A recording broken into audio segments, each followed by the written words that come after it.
देखिए हाँ जी, नेक्स्ट बात करें बाइकार्बोनेट और कार्बोनिक एसिड की। तो इसको ऑपरेट कौन करता था? किडनी। और इसको कौन ऑपरेट करता था? लंग्स। तो देखिए ये दोनों कैसे काम करते हैं बफर में, इसके लिए फिर दोबारा चलना पड़ेगा आपको। दो कंडीशन, एसिडोसिस और एल्कलोसिस। एसिडोसिस और एल्कलोसिस, और यहां पे भी एसिडोसिस और एल्कलोसिस। हाँ जी, एसिडोसिस की कंडीशन में क्या होता है? एसिडोसिस की कंडीशन में आपके शरीर में एसिड बढ़ता है और बेस कम होता है। ठीक है, ये जो बाइकार्बोनेट है ये कैसे नेचर का है? ये है बेस नेचर का। अब एसिडोसिस की कंडीशन में बेस क्या है? बेस पहले से ही कम है। तो किडनी क्या करेगी? क्योंकि किडनी ऑपरेट करता है इसको, तो किडनी क्या करेगी? इसको वापस रिटेन कर लेगी बॉडी के अंदर। इस तरीके से ये एसिडोसिस की कंडीशन को ट्रीट करने में काम आती है। ठीक है, दोबारा समझो क्या बताया मैंने। एसिडोसिस की कंडीशन में आपके शरीर में बेस, बाइकार्बोनेट जो कि बेस है वो पहले से ही कम है, एसिडोसिस की कंडीशन में कम है। अब ये किडनी क्या करेगी? इस बाइकार्बोनेट को वापस रिटेन कर लेगी और ब्लड में बाइकार्बोनेट का लेवल बढ़ेगा, बेस का लेवल बढ़ेगा, तो एसिडोसिस की कंडीशन ट्रीट हो जाएगी। इस तरीके से बाइकार्बोनेट एसिडोसिस एल्कलोसिस मतलब एसिडोसिस को ट्रीट करेगा, किडनी ऑपरेट करेगी इसमें। दूसरे का भाव एल्कलोसिस। एल्कलोसिस की कंडीशन में बाइकार्बोनेट ही है सिर्फ, अभी हमारे पास क्या है? बाइकार्बोनेट। हम इसी की बात करते हैं। बाइकार्बोनेट क्या होगा ब्लड में? ब्लड में क्या होगा? बाइकार्बोनेट बढ़ा हुआ होगा, क्योंकि बाइकार्बोनेट है बेस। एल्कलोसिस की कंडीशन में बेस बॉडी में क्या होता है? बढ़ा हुआ होता है। तो अब किडनी क्या करेगी? अब ये प्राइमरी बफर बाइकार्बोनेट क्या काम करेगा, या किडनी क्या काम करेगी? ये काम करेगी, इस बाइकार्बोनेट को एक्सक्रीट कर देगी बॉडी से। क्या कर देगी? एक्सक्रीट। एक्सक्रीट करके पीएच को बैलेंस करने की कोशिश करेगी। यहाँ पे बाइकार्बोनेट किडनी रिटेन करेगी, यहाँ पे एक्सक्रीट करेगी। दोनों कंडीशन में बाइकार्बोनेट की मदद से पीएच बैलेंस की जा रही है, इसीलिए बाइकार्बोनेट जो है थर्ड प्राइमरी बफर के अंदर आता है। इसके बाद कार्बोनिक एसिड बफर की बात करें, H2CO3, इसको कौन ऑपरेट कर रहा है? लंग्स ऑपरेट कर रहा है। मान लो एसिडोसिस की कंडीशन है तो सिर्फ हमारे पास CO2 है, इसमें और कुछ है नहीं, CO2 है। तो CO2 एक एसिड नेचर की होती है। अब एसिडोसिस की कंडीशन में तो एसिड पहले ही बॉडी में बढ़ा हुआ है, तो बॉडी क्या करेगी? CO2 को ज्यादा वॉश आउट करेगी। इसके लिए लंग्स क्या करेंगे? अपनी रेट और रेस्पिरेटरी डेप्थ को बढ़ा देंगे। जब रेट और डेप्थ बढ़ेगी तो CO2 का ज्यादा लॉस होगा, एक्सक्रीट होगा, और इस तरीके से पीएच को बैलेंस करने में हेल्प करेगी। देखिए कैसे काम कर रहा है। एसिडोसिस की कंडीशन में नॉर्मली हमारे शरीर में एसिड का लेवल बढ़ा हुआ होता है। यहाँ पे हमारे पास कार्बोनिक एसिड जो कि CO2 की फॉर्म में है, CO2 ही है एक टाइप से। CO2 तो ब्लड में, अब एसिडोसिस की कंडीशन में तो CO2 देखना हमें, CO2 क्या है? CO2 तो नॉर्मली बढ़ा हुआ है, इसलिए तो एसिडोसिस है।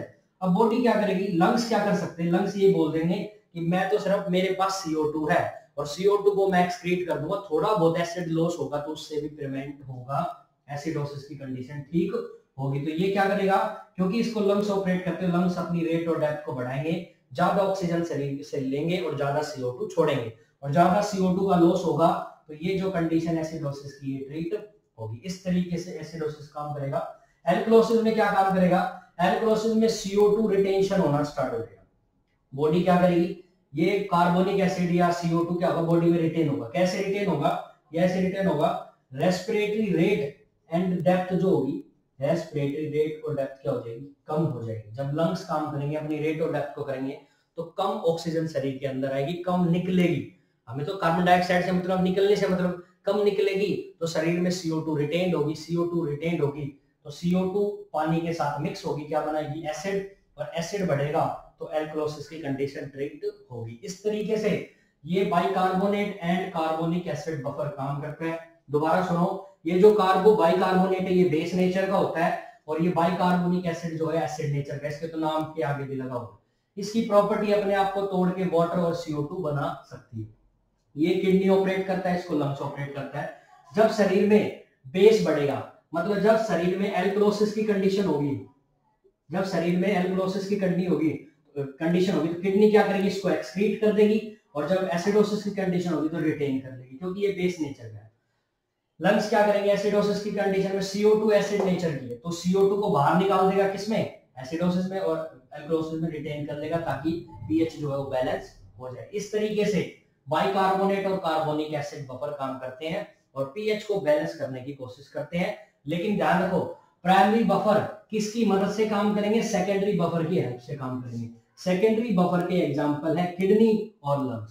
सेकेंडरी बफर के एग्जांपल क्या है, किडनी, लंग्स। जब मैंने स्टार्ट की थी क्लास, फर्स्ट पार्ट बनाया था, तो मैंने बताया था प्राइमरी बफर अपने आप काम नहीं करते, वो सेकेंडरी बफर के साथ मिलकर काम कर रहे हैं। तो देखो ये सेकेंडरी बफर्स है, ऑर्गन है, इनकी हेल्प से ही ये काम कर रहे हैं, खुद ये अकेले काम नहीं कर सकते।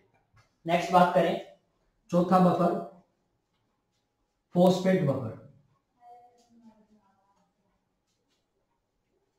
देखिए प्राइमरी बफर के चौथे बफर की हम बात करें, phosphate buffer. Phosphate buffer, phosphate buffer की बात करें तो ये दो टाइप के होते हैं, डाई हाइड्रोजन फॉस्फेट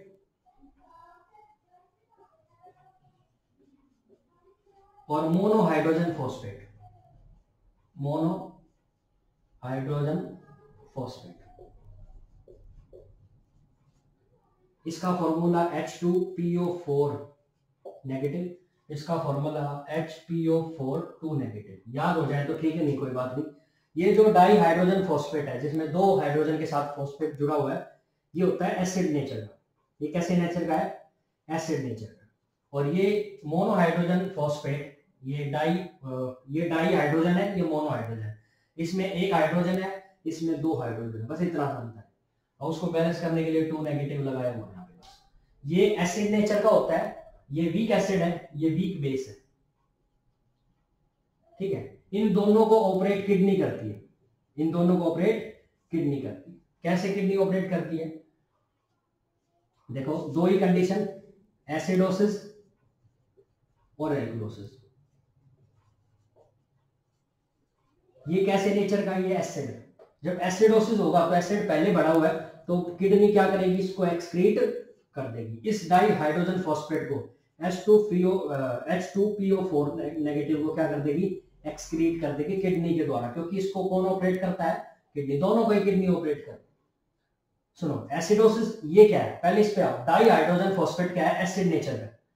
अब एसिडोसिस की कंडीशन में तो एसिड पहले बढ़ा, उसी को तो एसिडोसिस बोलते हैं। तो ये बॉडी क्या करेगी, इसको एक्सक्रीट कर देगी, किडनी काम करेगी, किडनी एक्सक्रीट कर देगी। एल्कलोसिस की कंडीशन में तो एसिड कम होता है, किडनी क्या करती है, इसको वापस रिटेन कर लेगी। इस तरीके से किडनी इस पे काम करेगी और इसको एक जगह एक्सक्रीट कर देगी, एक जगह रिटेन कर देगी अकॉर्डिंग टू कंडीशन, इसके नेचर के हिसाब से। ये वीक बेस होता है तो ये बेसिक नेचर का है। अब एसिडोसिस की कंडीशन में क्या होता है, शरीर में बेस कम होता है तो किडनी क्या करेगी, इस मोनो हाइड्रोजन फॉस्फेट को क्या करेगी, रिटेन कर लेगी ताकि शरीर में एसिड बढ़े, बेस बढ़े और पीएच बैलेंस हो जाए। दूसरा, एल्कलोसिस की कंडीशन में जस्ट इसका अपोजिट हो जाएगा। एल्कलोसिस की कंडीशन में बेस आपकी बॉडी में पहले से ही बढ़ा हुआ होता है, क्योंकि उसी को एल्कलोसिस बोलते हैं। अब ये खुद बेस है तो बॉडी क्या करेगी, किडनी क्या करेगी, क्योंकि किडनी ऑपरेट कर रही है इसको, तो किडनी क्या करेगी, इसको रिलीज कर देगी, एक्सक्रीट कर देगी मोनो हाइड्रोजन फॉस्फेट को। इस तरीके से ये दोनों भी पीएच को बैलेंस करने में हेल्प करेंगे। इस तरीके से चार टाइप के बफर आपकी पीएच को, एसिडोसिस, एल्कलोसिस मतलब इम्बैलेंस पीएच को बैलेंस करने में मदद करते हैं, ठीक है। यहां तक की बात थी किसकी, प्राइमरी बफर्स। ये थे हमारे चार टाइप के प्राइमरी बफर्स। पहले बफर का नाम था हीमोग्लोबिन बफर, दूसरे का प्रोटीन बफर, तीसरे का बाइकार्बोनेट और कार्बोनिक एसिड बफर, और चौथा जो बफर था उसका नाम था फॉस्फेट बफर, जो हमने पढ़ लिया। अब बात करते हैं सेकेंडरी बफर्स की, ठीक है। मैंने बताया था प्राइमरी बफर सेकेंडरी बफर की हेल्प से कर रहे थे, तो फॉस्फेट भी किडनी पे ऑपरेट करता है। देखो बफर सिस्टम की जब हमने डेफिनेशन पढ़ी तो मैंने बताया था इसमें कुछ केमिकल्स और कुछ ऑर्गन से मिलकर बना हुआ है। केमिकल तो हीमोग्लोबिन, प्रोटीन्स, फॉस्फेट, ये सारे केमिकल्स हैं, और ऑर्गन आते हैं इसमें, ऑर्गन आते हैं इसमें। दो ऑर्गन जो है बफर सिस्टम के सेकेंडरी बफर के अंदर आता है। पहला आता है किडनी और दूसरा आता है लंग्स। दो ऑर्गन सेकेंडरी बफर के अंदर आएंगे, किडनी और लंग्स। ये दोनों ऑर्गन एक ही टाइम पे काम करते हैं और आपकी पीएच, इम्बैलेंस पीएच को बैलेंस करने की कोशिश करते हैं। लेकिन जिसके पास जो चीज होगी वो उसी को कम या ज्यादा कर सकता है। इसके लिए आपको देखना पड़ेगा किडनी किस किस चीज को ऑपरेट करती है। जो एसिड है या बेस है। Kidney acid H positive ion को बैलेंस करती है, ठीक है, और किडनी बेस में SCO3 नेगेटिव और OH नेगेटिव, इसको बोलते हैं बाइकार्बोनेट, इसको बोलते हैं हाइड्रो ऑक्साइड या OH नेगेटिव आप बोलो, इसको H पॉजिटिव आयन बोलते हैं। एसिड नेचर के होते हैं H positive ion, base nature के होते हैं बाइकार्बोनेट और OH नेगेटिव आयंस, ठीक है। किडनी के पास सिर्फ लंग्स के पास सिर्फ एक ही चीज है, कार्बन डाइऑक्साइड, या तो ये इसको निकाल सकती है, इसको अपनी बॉडी में रिटेन कर सकते हैं अकॉर्डिंग टू कंडीशन। अब देखो बात क्या है, जैसे ही पहले किडनी को ले लेते हैं, यहां लिख लेते हैं, जैसे ही एसिडोसिस की कंडीशन होगी, जैसे ही एसिडोसिस की कंडीशन होती है उस दौरान ये दोनों ऑर्गन इकट्ठे काम करते हैं, ये दोनों ऑर्गन इकट्ठे काम करते हैं। इसके पास भी कुछ एसिड है, इसके पास भी कुछ एसिड है, इसके पास बेस है, उसके पास लॉस कर देगा तो बेस को कम कर देगा। अब देखो किडनी कैसे एसिडोसिस की कंडीशन में काम करती है। किडनी क्या करेगी, एसिडोसिस की कंडीशन में क्या होता है, एसिड बढ़ा हुआ होता है और बेस कम होता है, सिंपल जनरल कंसेप्ट। शरीर की अच्छा किडनी क्या करेगी, एसिड को तो शरीर के अंदर से एक्सक्रीट कर देगी, तो H पॉजिटिव आयन क्योंकि एसिडोसिस में पहले बढ़े हुए इनको तो किडनी एक्सक्रीट कर देगी और इन दोनों को वापस रिटेन कर देगी, बेस को रिटेन कर लेगी, मतलब HCO3 नेगेटिव और OH नेगेटिव को वापस रिटेन कर लेगी। इस तरीके से किडनी एसिडोसिस की कंडीशन में काम करती है और आपकी पीएच को बैलेंस करने में मदद करेगी। अब मान के चलो एसिडोसिस है तो H पॉजिटिव आयन बढ़े हुए हैं, तो ये क्या करेगी, H पॉजिटिव आयन को एक्सक्रीट कर देगी। अब एक्सक्रीट होंगे तो कम होंगे तो बैलेंस करने में मदद मिलेगी। इस तरीके से किडनी एसिडोसिस की कंडीशन में इन दोनों केमिकल्स को एक्सक्रीट या रिटेन करती रहती है और पीएच को बैलेंस करती है। दूसरा है एल्कलोसिस। एल्कलोसिस की कंडीशन में होता क्या है, एसिड, यहां रेड से लिख देते हैं इसको, एल्कलोसिस की कंडीशन में एसिड तो आपके शरीर में कम होता है और बेस बढ़ा हुआ होता है, जनरल कंसेप्ट। जिसकी जो कम है उसको तो बढ़वा दो और जो कम है उसको तो बढ़ा दो और जो ज्यादा है उसको एक्सक्रीट कर दो। बेस एसिड क्या है, शरीर में कम है तो बॉडी एसिड को रिटेन कर लेगी, किडनी एसिड को रिटेन कर लेगी, मतलब H पॉजिटिव आयन को वापस रिटेन कर लेगी, बॉडी के अंदर रख लेगी, एक्सक्रीट होने नहीं देगी।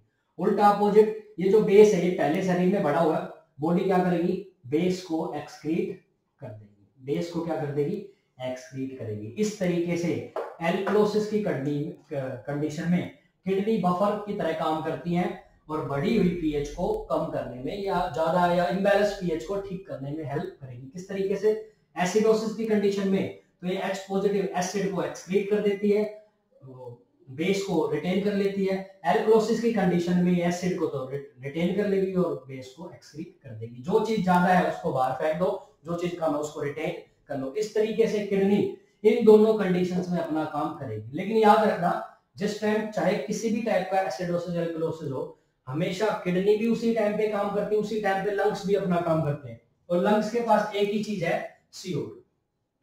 या तो ये CO2 को रिटेन कर देगा या एक्सक्रीट कर देगा। देखिए कैसे, वही दो condition, acidosis alkalosis, acidosis alkalosis. Acidosis की कंडीशन में अब ये CO2 क्या है, ये CO2 एक एसिड नेचर का होता है, तो एसिडोसिस में तो एसिड पहले ही बढ़ा हुआ है, तो बॉडी क्या करेगी, एक्सक्रीट करेगी। इसको कैसे एक्सक्रीट करेगी, लंग्स, ऐसे लिखो उसको, लंग्स अपनी रेट और डेप्थ को क्या कर लेगा, इंक्रीज कर देगा।